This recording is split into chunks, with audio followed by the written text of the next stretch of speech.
Hi friends, welcome to learn academy. और आज बात करने वाले हैं नेशनल रिक्रूटमेंट एजेंसी। तो फ्रेंड, जब से ये हमारे गवर्नमेंट ने अनाउंसमेंट की है नेशनल रिक्रूटमेंट एजेंसी को, काफ़ी सारे स्टूडेंट्स को इस विषय में परेशानी हो रही है कि ये एजेंसी है क्या एक्चुअल में, और इनसे क्या होने वाले हैं हमारे बेनिफिट। तो सब कुछ बताने वाला हूँ। वीडियो इसके लिए आपको एंड तक देखना होगा। इसके साथ साथ फ्रेंड्स और एक है कि सीटी के एग्ज़ाम्स क्या होते हैं, सीईटी। तो इनका full form guys common eligibility test बोली जाती है। ठीक है, हमारी गवर्नमेंट इन्हें कल ही प्रेस कॉन्फ्रेंस में बोलकर इन्हें जारी किया है। और नेशनल रिक्रूटमेंट एजेंसी, जहां पर काफ़ी सारे स्टूडेंट्स को हेल्प मिलने वाली है इसे। जो भी स्टूडेंट्स गवर्नमेंट की एग्ज़ाम्स की तैयारी कर रहे हैं, चाहे आप रेल, बैंक या एसएससी की तैयारी कर रहे हो, तो हमारे जो माननीय प्रधानमंत्री श्री नरेंद्र मोदी जी की तरफ से ये एजेंसी को स्टार्ट किए गए हैं। और आशा करता हूं कि जितनी भी सारे हमारे स्टूडेंट्स हैं उन्हें ये बहुत ही ज़्यादा हेल्प मिलने वाले हैं। तो फ्रेंड्स, वीडियो आप एंड तक देखिए और इसके सारे ही बेनिफिट्स को जानिए। अगर आप मेरे चैनल पे नए हैं तो सब्सक्राइब करिए, जो पास में बेल आइकन है उसे प्रेस कर लीजिएगा। तो चलिए ज़्यादा देरी करते हैं, वीडियो को आगे बढ़ाते हैं। तो फ्रेंड्स, ये रहा मेरे पास जो आपको कंप्लीट नेशनल रिक्रूटमेंट एजेंसी के क्या क्या बेनिफिट्स हैं, जितने भी सारे गवर्नमेंट जॉब्स की स्टूडेंट्स जो तैयारी करते हैं, तो एक एक करके सारे ही बेनिफिट्स को जानेंगे। तो वीडियो को आप एंड तक ज़रूर देखिएगा और हर एक पॉइंट को आप अच्छे से समझिएगा। तो पहला पॉइंट पे यहाँ पर क्या बोला गया है वो जान लेते हैं। तो फ्रेंड्स, पहला पॉइंट पे यहाँ पर यही बोला गया है, जो भी जितने भी सारे हमारे गवर्नमेंट्स की डिपार्टमेंट होते हैं, एसएससी, रेल, बैंक, ठीक है, तो सबकी एक अलग अलग डिपार्टमेंट होती है। जैसे रेलवे की आरआरबी होते हैं, एसएससी के खुद के होते हैं, और बैंक की आईबीपीएस के एग्ज़ाम्स होते हैं। तो इनमें जहाँ पे आप अलग अलग जो एग्ज़ाम्स देते हैं बहुत ही सारे डिपार्टमेंट की, तो इनमें से अब कोलैब कर दे रही है। और कोलैब करने के बाद यहाँ पर एक सीटी जो कॉमन एलिजिबिलिटी टेस्ट बोली जा रही है, जो आप ये एग्ज़ाम्स को आपको देना पड़ेगा। ये साल में 2 बार होंगे, ठीक है।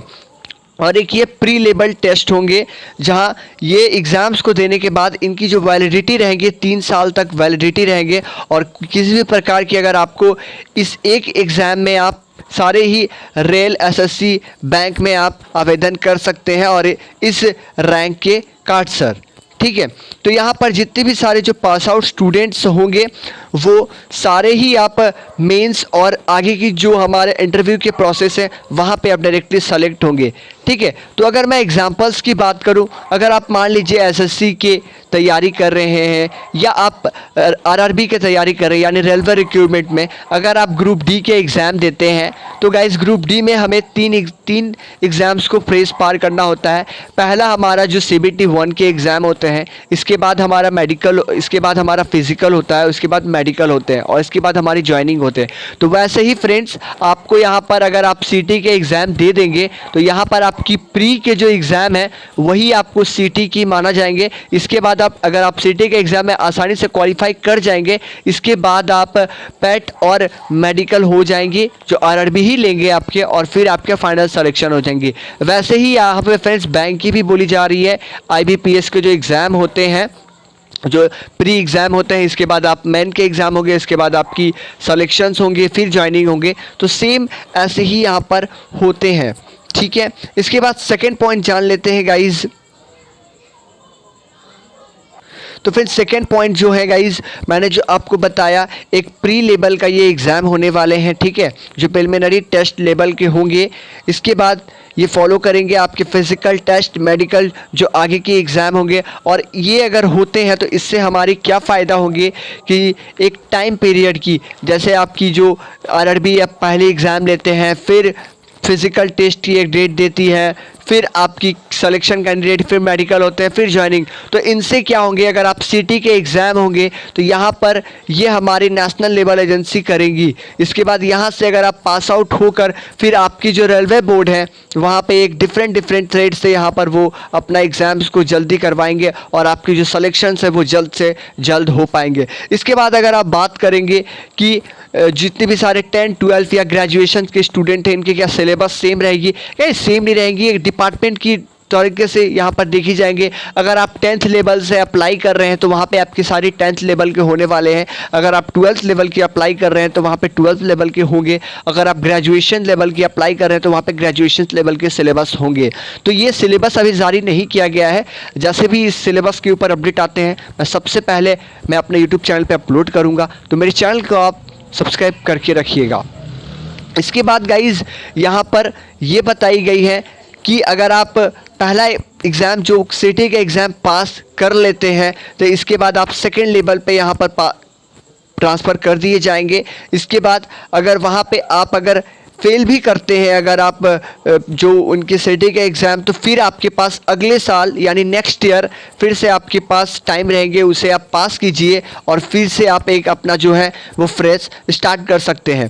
5th पॉइंट पे गाइज़ यहाँ पर यही बताए गए हैं यहाँ पर कि जितने भी सारे कैंडिडेट्स हो यहाँ पर नंबर ऑफ रिस्ट्रिक्शंस यहाँ पर किसी प्रकार के नहीं दिए गए हैं। और रिलैक्सेशंस की बात करूँ as per government SC ST OBC की यहाँ आपको गवर्नमेंट पॉलिसी के दौरान से आपको दी जाएंगी, ठीक है। और इसके साथ साथ फ्रेंड्स 6th पॉइंट में सबसे अच्छी पॉइंट यही है कि यहाँ फ्रेंड्स मान लीजिए जितने भी सारे हमारे जो गवर्नमेंट जॉब्स के एग्ज़ाम्स होते हैं, चाहे आप रेल की बात कर लूँ, SSC की बात कर लूँ या बैंक की बात कर लूँ, तो फ्रेंड्स एग्ज़ाम सेंटर्स आपके डिस्ट्रिक्ट से बहुत दूर दूर दी जाती है। आपके एग्ज़ाम्स अगर आप वेस्ट बंगाल से हैं, अगर आप एक लोकल डिस्ट्रिक्ट से हैं, जैसे कि अगर आप ग्राम डिस्ट्रिक्ट से हैं, तो फिर आपको सिटी पे आकर आपको एग्ज़ाम देना होता है। तो इसके दौरान से क्या होंगे, आपकी खुद के डिस्ट्रिक्ट पे यहाँ पर एग्ज़ाम सेंटर्स बनने वाली है, जहाँ पर बहुत ही ज़्यादा पैसा लेकर यहाँ पर हमारी गवर्नमेंट इस प्रोजेक्ट को तैयारी कर रहे हैं, ताकि आप सबकी जितनी वाली आने वाले समय में 2021 से आप सबकी ये जो NRSC के जो एग्ज़ाम्स हो रहे हैं वो कंप्लीट हो सके, ठीक है। तो इस चांस से आपकी जो खुद की ही डिस्ट्रिक्ट पे आपकी एग्ज़ाम्स पढ़ने वाली है। और इसके लिए यहाँ पर गाइस देख सकते हैं इतना करोड़ रुपीज़ यहाँ पर रख दिए हैं नेशनल रिक्रूटमेंट एजेंसी के लिए, जो 3 साल तक यहाँ पर आपकी सिटी के एग्ज़ाम्स की वैलिड होंगे, ठीक है। ये सीधा फ्रेंड्स जो हमारे 170 डिस्ट्रिक्ट कवर करने वाले हैं हमारे पूरे इंडिया में। इसके साथ साथ हमारे इंडिया में 20 ऐसी एजेंसी है जो हमारे एग्ज़ाम्स को कंडक्ट करवाती है, ठीक है, जो SSC बैंक या रेलवे की, ये अब मर्ज हो जाएंगे और ये अब नेशनल रिक्रूटमेंट एजेंसी के तरफ से काम करेंगे। इसके साथ साथ क्या होंगे, हमारी टाइम बचेंगे और इसके साथ साथ हमारी जो पैसे होते हैं बहुत खर्च कम होंगे। जैसे कि अगर आप मान लीजिए एक मिडिल क्लास फैमिली से एक पुअर फैमिली, अगर आप एक रूरल डिस्ट्रिक्ट से हैं, तो आप अपने जो फॉर्म की फ़ीस है, जो आप ट्रैवलिंग के चार्जेस हैं एक डिस्ट्रिक्ट से दूसरे डिस्ट्रिक्ट पे जाना, उसके लिए आपको चार्जेस लगते हैं। अगर आपकी खुद की ही डिस्ट्रिक्ट पर रहेंगे तो उनसे क्या होंगे, आपकी जो मनी है वो बहुत ही ज़्यादा सेव होंगे और आने वाले हमारे जो जनरेशन्स हैं उसे बहुत ही ज़्यादा फ़ायदा होने वाले हैं। जैसे कि हम सब जो एक यंग जनरेशन्स के स्टूडेंट्स हैं, जो भी हम गवर्नमेंट एग्ज़ाम्स की प्रिपरेशंस कर रहे हैं, ठीक है, जैसे कि अगर हम एग्ज़ाम्स देते हैं तो हमें कहीं भी एग्ज़ाम्स को एक रूम लेना पड़ता है, वहाँ पे हमें फिर ट्रैवलिंग चार्जेस लग जाते हैं। तो इससे हमारी क्या होंगे कि हमारे जो आने वाले समय में हमारे फाइनेंशियल बजट जो है वो कैंडिडेट के मन से पूरे हट जाएंगे, ठीक है। इसके साथ साथ जितने भी सारे हमारे जो फीमेल कैंडिडेट्स होती हैं, जब भी एग्ज़ाम्स को वो प्रिपेयर करते हैं तो उनके साथ उनके फैमिली मेम्बर्स को कंपलसरी होता है जाना, चाहे उनके फादर्स, ब्रदर या उनके हस्बैंड, जो मेल कैंडिडेट जो फीमेल कैंडिडेट्स के हस्बैंड जाते हैं। तो फ्रेंड्स उस दौरान में क्या होता है, एक वुमेन कैंडिडेट के लिए अकेले जाना पॉसिबल नहीं होता है एक डिस्ट्रिक्ट से दूसरे डिस्ट्रिक्ट पे।